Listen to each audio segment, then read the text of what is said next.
El Guernica de Picasso tiene un significado profundo que por muchas explicaciones que demos nunca vamos a agotar del todo. Lo importante es eso, cómo nos ha llegado de modo poético, táctil, irracionalmente, y cómo seguirá comunicando, puesto que es una obra abierta, como las grandes obras maestras, a las nuevas generaciones cosas distintas.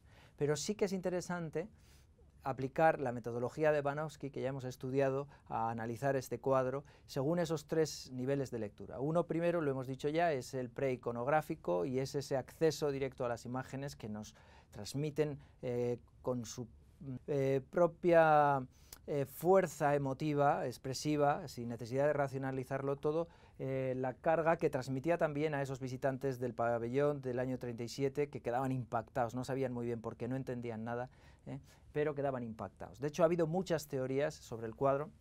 Una teoría que tuvo entonces vigencia, de un historiador vasco, Larrea, que decía que el caballo es el fascismo y el toro el pueblo español que se resiste contra el fascismo, que veremos tiene una interpretación debido a unas postales que estudiaremos enseguida, pero que el propio Picasso en un programa de radio dijo que no tenía ningún sentido, que el toro es la violencia ciega y el caballo la víctima inocente, dándole la vuelta, por tanto, a todo ese planteamiento.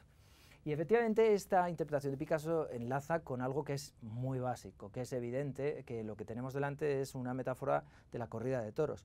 Una metáfora interesante, puesto que la corrida de toros, llamada la fiesta nacional, es también la tragedia nacional. Claramente siempre hay una víctima, que es el toro, pero habitualmente, aunque el toro es la víctima, también puede ser verdugo. El torero también tiene sus riesgos, y en el Guernica vemos un personaje tumbado que podría ser ese torero, ¿no? Hay un recuerdo de la corrida de toros, pero después toda una serie de personajes queda como partido en dos zonas, que veríamos aquí una especie de coro griego, que tienen unas connotaciones mucho más complejas, que estudiaremos enseguida, y la sensación de que todo ocurre en un interior, en un espacio que recuerda, pues, eso a la destrucción de una ciudad, puesto que la gente sufre en ese espacio oscuro iluminado por una bombilla y con llamas, ventanas, etcétera, que remiten, pues, a lo que fue el bombardeo de Guernica, lo que ha llevado también a todo tipo de interpretaciones erróneas. No cabe duda de que el Guernica es un cuadro alegórico, simbólico, y por eso se ha hecho una comparación muy interesante con un cuadro alegórico, pero de las alegorías barrocas, de Rubens, titulado Los desastres de la guerra, que tiene, pues, mucho que ver con el Guernica, puesto que, recordemos, fue un encargo para, precisamente, aunque era un encargo de propaganda, para decir que la República seguía resistiendo al fascismo, era un encargo que hablaba de la guerra, de los desastres de la guerra.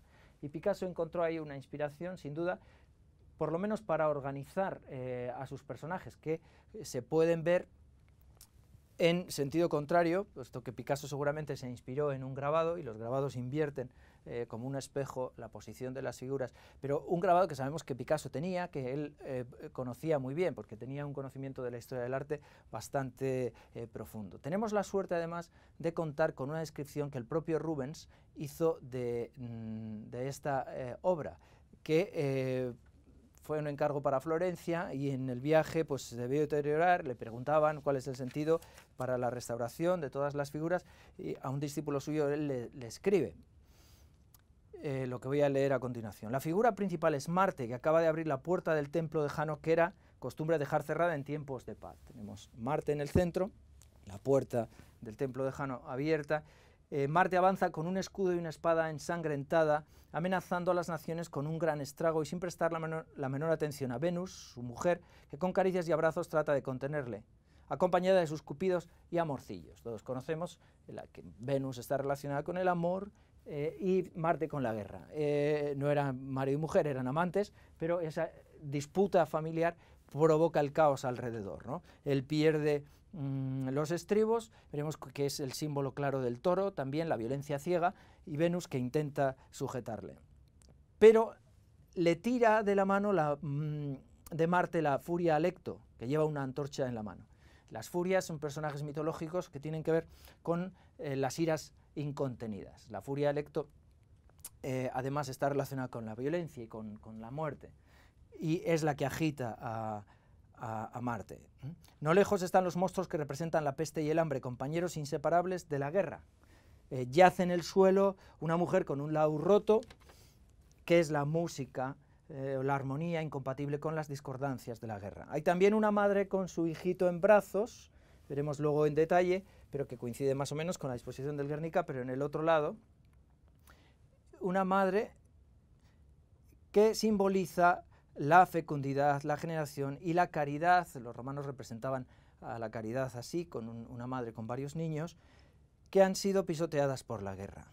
Hay además un arquitecto en el suelo, lo que en el caso de Picasso sería ese torero, veremos que puede ser cualquier otra cosa, puede ser un guerrero también, con una espada, o veremos la interpretación más interesante de la lectura según Rubens, que sería un escultor, lo mismo que Rubens pone a un arquitecto. Vemos el arquitecto de Rubens en esta posición y aquí estaría el escultor o posible artista en el suelo, con sus instrumentos en la mano, para entender que lo edificado para comodidad y ornamento de una ciudad es derribado y reducido a ruinas por la violencia de las armas. Creo, si bien recuerdo, dice Rubens, que también hay en el suelo, bajo los pies de Marte, un libro y unos dibujos en papel para dar a entender que también la guerra pisotea la literatura y las demás artes.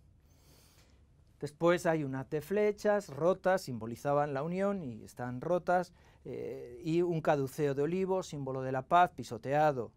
Y dice, esa lúgubre matrona, vestida de negro, con el velo rasgado, despojada de sus joyas y de cualquier otro adorno, es la infeliz Europa, afligida por tantos años de rapiña, ultrajes y miseria que tan perjudiciales están siendo para todos. Su atributo es el globo que sostiene un putti o genio y remata un copete que representa el orbe cristiano. Esto es cuanto puedo decirte. Veremos a continuación la relación que existe con el Guernica de Picasso.